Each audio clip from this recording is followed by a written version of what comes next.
Hey guys, welcome back to the channel. Today we're going to be doing a review on some 3D filament from 3Dgenius. This is the Silk PLA Filament, 1.75 millimeter. Has a gradient change in it. Bought this off of Amazon. It only comes in a 1 pound roll for $18. Shipping to me in Oregon was 2 days. Here is a printed vase using the filament, so you can kind of see the color changes from within the spool. So it is a gradient change.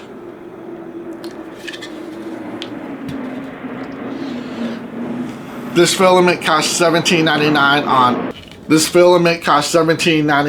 on Amazon, and like I said, it took 2 days for shipping.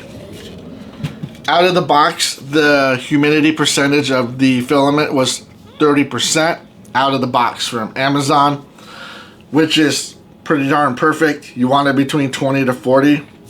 It could use a little bit of a dry, and I did dry it out to 25%, but this is the print we got when it was at 30. The bed adhesion was perfect on my A1. The spool did fit my AMS as well, so that was a plus. Prints nice and smooth. It's nice and tight where the lines are. It prints great.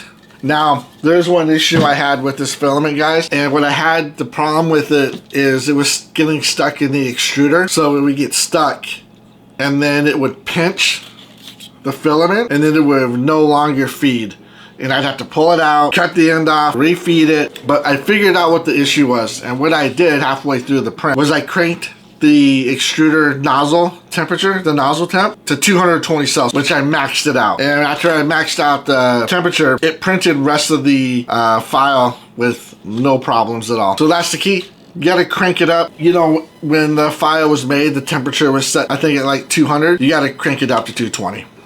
On Amazon, it has a 4.45, has 600 global rating, has a few 1-star ratings, of course, and mostly these 1 stars is bed adhesion. Now, it's probably their bed was dirty, even though in their review they say it was clean, or the file they're using was not very good file.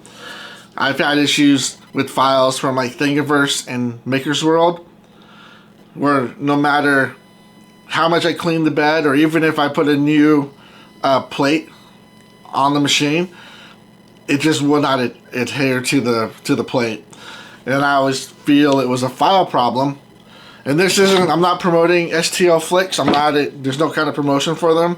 I don't use them anymore because I'm not paying 30 bucks a month for one print. But I've never had a bed adhesion problem with files from STL Flicks. But when I go to Thingiverse or Maker's World, I always have an issue. So the file, maybe I just need to change some settings in the machine like I did to get the filament to work right.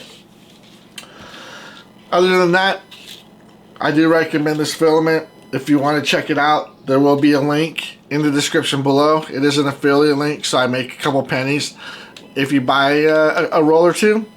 As always, guys, if you found this review helpful, give me a thumbs up, share, subscribe. If you don't want to do none of that, that's fine too. But I appreciate you watching the video, and I'll see you in the next one. Peace.